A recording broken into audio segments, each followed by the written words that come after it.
Setelah hampir sebulan kasus penganiayaan yang dilakukan Mario Dandi Satrio berjalan, kondisi korbannya David Ozora masih terbaring di rumah sakit. Meski sudah membaik, namun David belum sepenuhnya sadar dari koma. Kini di saat kasus ini masih berjalan muncul penawaran untuk berdamai. Tawaran ini disampaikan pihak Kejaksaan Tinggi DKI Jakarta. Mereka menawarkan restoratif justice kepada keluarga David.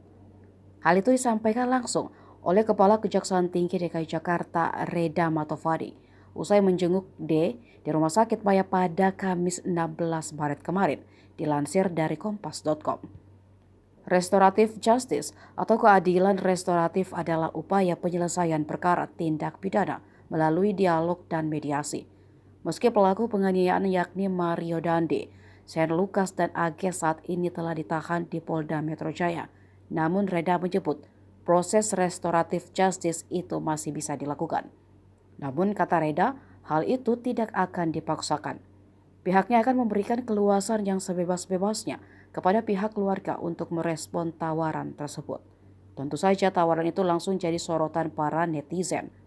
Warganet berkomentar jika karena pernyataan itu keluar dari kejaksaan, tanda-tanda duit mulai berbicara kini terlihat.